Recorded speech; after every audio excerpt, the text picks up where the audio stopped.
The iron gates of the seaside estate were still slick with morning mist when Victor Hale's car rolled to a smooth stop. The engine purred once before going quiet, and in the sudden silence Victor became acutely aware of the sound of the ocean somewhere beyond the cliffs, a low, constant breathing that made the place feel older than money, older than him. He glanced at his watch, more out of habit than necessity. He was a week early. That had been intentional. Victor liked arriving before expectations did. Before people had time to prepare faces, excuses, or stories. The house, according to every document on his tablet, should have been empty. Renovations paused, contractors dismissed until Monday, furniture deliveries scheduled, staff contracts signed but not yet activated. A clean slate, a place he could walk through alone and imagine as his own. Yet warm yellow light glowed behind the tall windows. For a moment he assumed it was a mistake, an electrician who'd forgotten to shut things down, a security team doing a final sweep. Still, unease prickled along his spine. Victor stepped out of the car, straightened his coat against the sea wind, and nodded once to the driver to wait. Gravel crunched beneath his shoes as he approached the house, each step measured, controlled, the way he approached everything. The front garden had been tidied recently. Not by professionals, he realized. The roses were pruned a little unevenly, the path swept but imperfect. Someone had cared here. That realization unsettled him more than the lights. He reached the door, half expecting resistance, an alarm, something to confirm he still owned the world as he understood it. The handle turned easily in his hand. Inside, warmth enveloped him. The foyer smelled faintly of lemon polish and something richer beneath it, yeast, butter, the unmistakable comfort of fresh bread. Victor stopped just past the threshold. His shoes echoed too loudly on the stone floor, as if the house itself noticed his presence. His gaze dropped to the side of the entryway. Shoes. Small ones. A pair of sneakers with frayed laces. Tiny boots still dusted with sand. They were lined up carefully, as though someone had taught their owner to be considerate of space that wasn't truly theirs. Victor's jaw tightened. This wasn't a contractor's oversight. This was occupation. He moved deeper into the house, every sense sharpened now. From somewhere ahead came voices, soft, overlapping, alive. Children's voices. The sound struck him with surprising force, stirring something old and uncomfortable in his chest. He hadn't heard children in his homes for decades. They didn't fit the architecture of his life. He followed the sound toward the kitchen. Sunlight spilled through the wide windows there, illuminating a long wooden table that hadn't been in the staging photos. On it sat mismatched cups, an open book, crumbs scattered without apology. It looked lived in. At the head of the table stood a woman, her back to him, dark hair pulled loosely away from her face.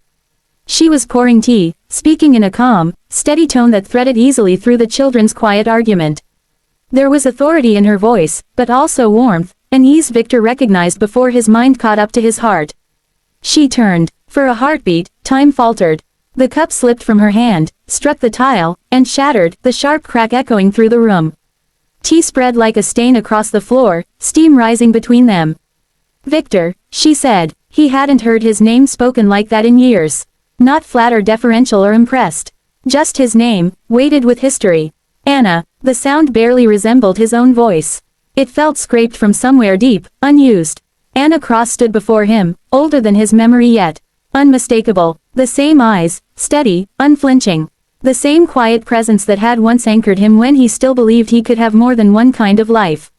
She looked as shocked as he felt, though hers seemed tempered by something else, resignation, perhaps, or dread she'd rehearsed in private. The children turned to look at him then, curiosity overtaking their earlier distraction. Victor's gaze followed, helplessly drawn. The boy was first, dark hair, unruly in the way Victor's had been as a child. Sharp eyes, observant, already measuring him. Too familiar. The girl beside him tilted her head, studying Victor openly. Her mouth, her chin, it was like looking at a reflection bent slightly by water.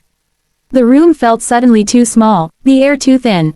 What is this? Victor asked, though the question floated uselessly between them. His mind searched for a rational explanation, some elaborate misunderstanding, a temporary arrangement gone wrong. Anything that didn't involve the pounding truth assembling itself piece by piece. Anna found her voice again. You're not supposed to be here yet. I know, he said. That's why I came. Silence stretched. The children sensed it and grew quiet, their eyes darting between the two adults. Victor became acutely aware of how he must look to them, tall, severe, out of place in a room filled with warmth and disorder. You bought this house, Anna said slowly, as if confirming something she'd hoped was only a rumor. Yes, he swallowed. I didn't know you were connected to it. A flicker crossed her face. Pain, anger, he couldn't tell. I was told the owner wouldn't arrive for another week. I'm here temporarily. Victor's attention kept drifting back to the children. Every time one of them shifted, every small gesture, it was like watching a ghost of himself move through the room. His chest tightened with a feeling dangerously close to panic. How long have you been here? He asked. Long enough, Anna replied. The boy spoke up then, his voice cautious but steady. Mom, who is he? The word hit Victor harder than the broken cup had. Mom. The world tilted again, slower this time, as understanding crept in not as a revelation but as an inevitable conclusion he'd been avoiding for years. Anna closed her eyes briefly, then looked at Victor. This is not how I planned for you to find out. Find out what? He asked, though his heart already knew. She didn't answer immediately. Instead, she moved to clean the spilled tea, her hands trembling just enough to betray her calm.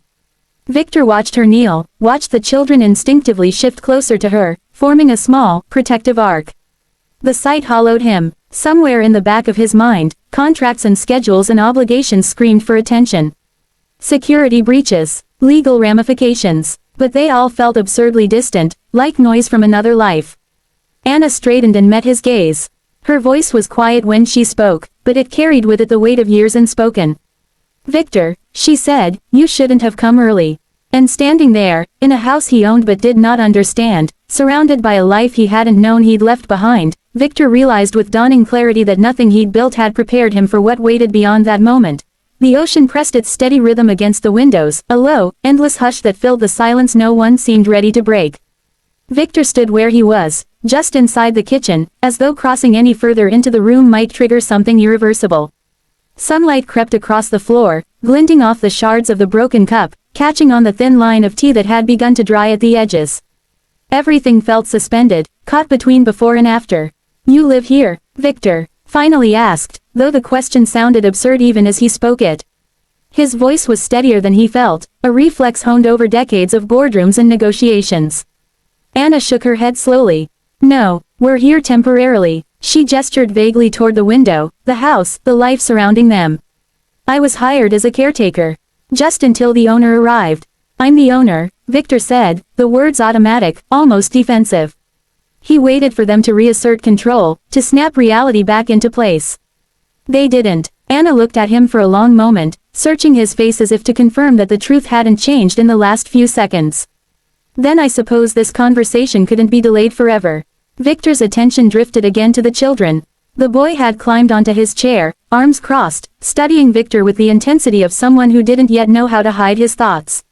The girl sat closer to Anna, one hand resting on her mother's sleeve, her expression more guarded, as though she sensed danger where her brother sensed curiosity. And they are? Victor asked, though the answer pressed insistently at his chest. Anna inhaled, steadying herself. They're yours. The word reverberated through him, louder than the ocean, louder than the echo of his own pulse in his ears.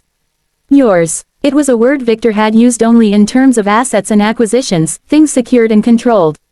It had never sounded like this. You never told me, he said, and for the first time there was no edge of accusation in his voice, only disbelief. I tried, Anna replied quietly. Once. You were already in Singapore. Then Zurich. Then somewhere else. Every time I thought I'd caught up to you, you'd moved on. She met his gaze without flinching. And then I stopped trying. Victor felt something twist inside him, a sharp, belated recognition of choices he'd made without ever seeing their full cost. You could have come to me. And said what? She asked. That I was pregnant with children you'd have to fit between flights and meetings. That I wanted you to change. She shook her head. I knew you. I loved you. And I knew that asking you to stay would only make you resent us. The boy shifted, frowning. Mom. Anna turned to him, her expression softening instantly. It's okay, she said. We're just talking. Victor took a step forward before he realized he was moving, then stopped himself, uncertain of the rules in this new terrain. He looked at the children again, really looked. Their presence filled the room in a way no art or architecture ever had. How old are you? He asked the boy gently. 10, the boy replied, lifting his chin. I'm Leo. Victor nodded. Leo. The name felt solid, real. He turned to the girl. And you, Mara, she said softly. I'm 8. 8 and 10, Victor's mind raced backward through calendars and deals, through years he'd measured only in profit margins and growth charts. These children had been living, learning, becoming people while he'd been chasing numbers on screens. I didn't know, he said again, as if repetition might absolve him. I know, Anna said. But not knowing doesn't erase time. Leo watched him closely. Are you really rich? The bluntness startled a breathless laugh out of Victor before he could stop it. I suppose so. Leo considered this. Then why don't you smile? The question cut deeper than any accusation. Victor realized he couldn't remember the last time someone had asked him something without an agenda, without fear of flattery attached. Before he could answer, Mara spoke up, her voice small but steady. Are you our dad? The word hung between them, fragile and heavy all at once. Victor lowered himself slowly into one of the chairs, bringing his eyes level with hers. For the first time in his life, the practiced certainty he relied on failed him completely. I think, he said carefully, choosing each word as though it might crack if mishandled, I'm supposed to be. Anna watched him with wary attention, waiting for the familiar retreat into money and distance. Waiting, perhaps, to be proven right about the man she'd once loved. Victor glanced around the kitchen, the imperfect table, the open book, the crumbs and cups. I arrived early, he said, a quiet, almost incredulous laugh escaping him. And I think I arrived in the middle of a life I didn't know existed. Silence followed, but it was different now. Less brittle. The ocean's rhythm seemed to settle into the space between them, as though the house itself were listening. What happens now? Anna asked. There was no challenge in her tone, only exhaustion and a guarded hope she tried hard to hide. Victor considered the question. For decades, he'd been the man with answers, with plans extending years into the future. Now, faced with the most important decision of his life, he felt strangely unburdened by not knowing. I don't want to disrupt their lives, he said slowly, gesturing toward the children. You've built something here, I can see that. Anna's expression softened, just a fraction. We've done the best we could. I believe you, Victor replied. He looked back at Leo and Mara.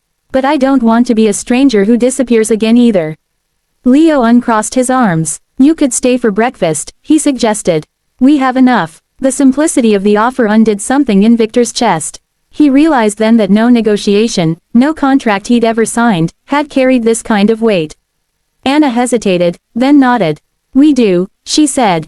Victor sat there, the sun warming his back, the sound of the sea steady and patient. For the first time in years, his phone lay forgotten in his pocket, its silence unnoticed. He looked at the children, at Anna, at the house that no longer felt like an acquisition but a threshold. He felt fear, yes, and regret sharp enough to ache, but beneath it all, something else stirred. Something fragile and unfamiliar. Possibility. And in that moment, Victor Hale understood that arriving early hadn't been a mistake at all.